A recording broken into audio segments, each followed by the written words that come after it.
Retro is cool, right?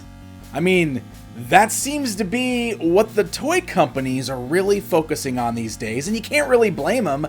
Guys like me are out there buying this stuff up, including brand new figures that are done in the style of some of our favorite vintage toy lines.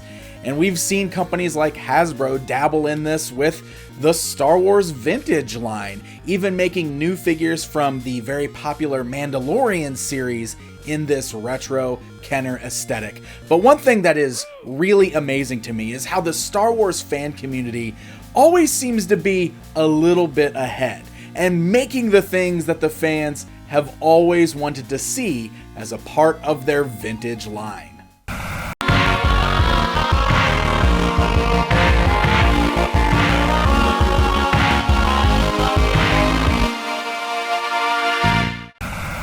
Hey guys, I am Pixel Dan, and today we are going to talk about another totally unlicensed, fan-made action figure that is incredibly cool.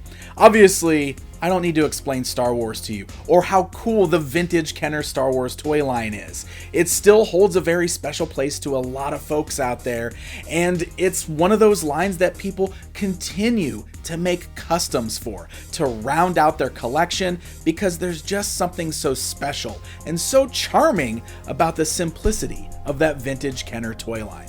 I've seen a lot of really incredible custom figures over the years, some of them factory made. There's a lot of really great people out there making some really fun stuff. But today I want to focus on one specifically that just caught my attention, and I had to buy one. I thought it was so very cool. Now, I actually bought this at the end of last year, so I've actually been sitting on it for a little longer than I wanted to, but today I want to talk about the incredibly cool vintage style Ephant Mon from TheNext17.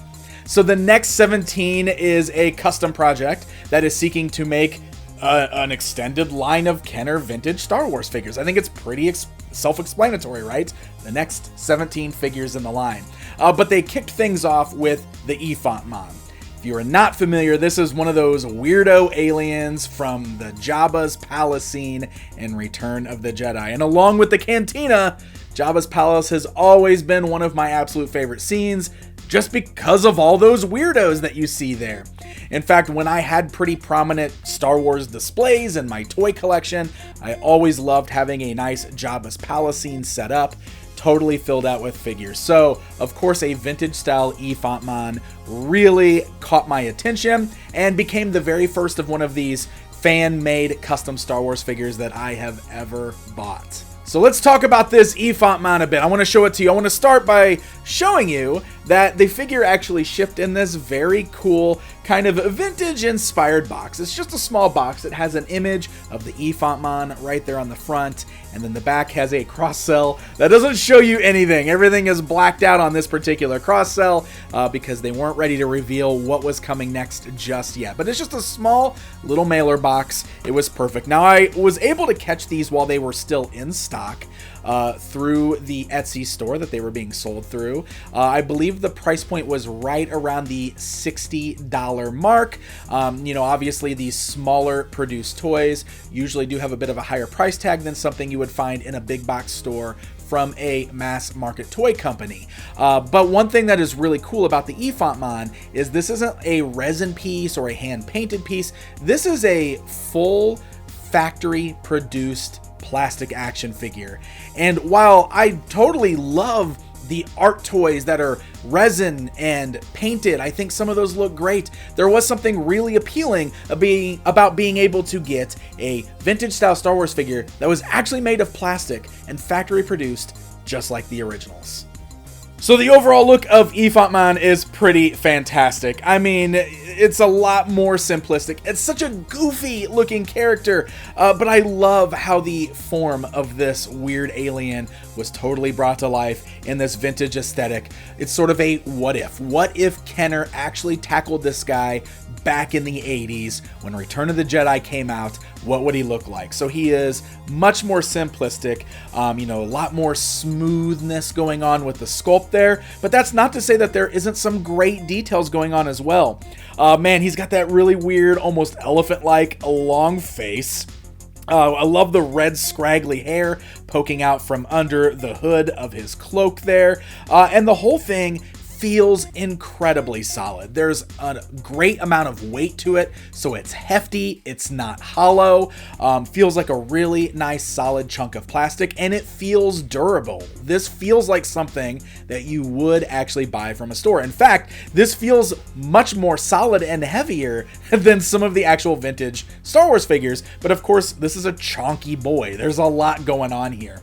Now, articulation is very minimal here. Of course, you would only expect 5 points of articulation, but this guy really only has 2, just because of the way he is sculpted. The head doesn't turn because the head is essentially like his whole body there. So the arms only move forwards and backwards, and then the feet themselves are locked in place also, so there's no articulation there. So it's really just 3 parts, the body and each arm, but that is totally fine. It functions good. The joints are not loose. It holds really well, and like I said, he's very solid and he stands nice and flat on a shelf. So I love that. It's got nice even feet there. He's not wobbly. He's not falling over. Really, it's a very well-produced action figure, and I'm very impressed with it. He does have one accessory in the form of this chunky cane here that he holds onto, and both of his hands are molded so that they could grip onto this cane, so you could really put it in either hand that you want. All in all, this guy is really impressive. I was so surprised when I opened this out of the box. I was just really impressed with it. I've said that word a billion times, but that's exactly how I feel. All right, so how does he measure up with your other vintage Kenner Star Wars figures? Well, of course, I had to bust out some of my other figures from Jabba's palace, like Jabba himself. So, wanted to give you guys some shots of what this guy looks like alongside some of those actual vintage Kenner figures, and I think he does a pretty good job of fitting right in with them. It may not be perfect, it may still look like a fan-made toy, but I do not think that is a bad thing at all. And honestly, I think that a lot of folks would look at that and wonder if that really was a vintage toy. I think that's pretty cool. Now, this is a signature of mine. It's something that I've got to do. My friends, it's comparison time. We've got to stand this new retro Kenner-styled Ephant Mon alongside the version, I believe this was in the Saga collection. Was that the name of that particular series of Star Wars figures? Oh my goodness, looking at these side by side is pretty ridiculous. That figure from Hasbro is honestly one of my favorite Star Wars figures. I loved it when it came out. It's huge, it's heavy, it's got so much deco on it. It really feels like something that we wouldn't get today because it would probably be a lot more expensive to produce. But I think this is a really cool way to show you like vintage Kenner versus modern action figures, and seeing these two side by side is hilarious because they're such goofy looking characters, but you could really see it's still the same character, just done as if they're made in 2 different eras, even though that vintage one is a modern toy. It's newer than the other one. It's pretty funny to see.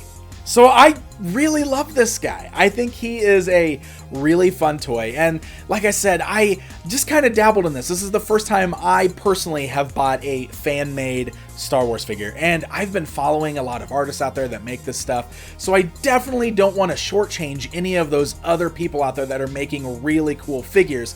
This one particularly just stood out to me personally because I love the weirdo aliens like this. I've always loved this particular character, and as I caught this one in stock, I decided to pull the trigger, and I'm really glad I bought it. I think it's a really fun toy.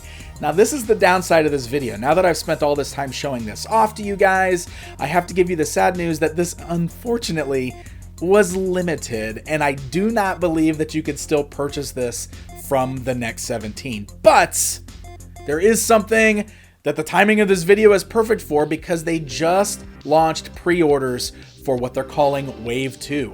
They actually have a whole bunch of new figures coming out. There's a whole assortment of them there. There's a baby Wampa. Oh my gosh, look at the baby Wampa. Some really fun looking stuff there. You guys can head on over to TheNext17.com if this is something you want to check out for yourself. All of the information is there for the pre-order.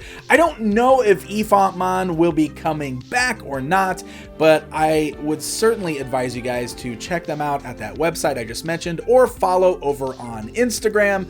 I will make sure I link all of this in the video description. At the very least, it's always cool to find a new fan artist like this and follow their work online. Hey guys, thank you so much for joining me for this fun little video. I hope you enjoyed it. I always like to highlight cool fan projects like this when I come across them.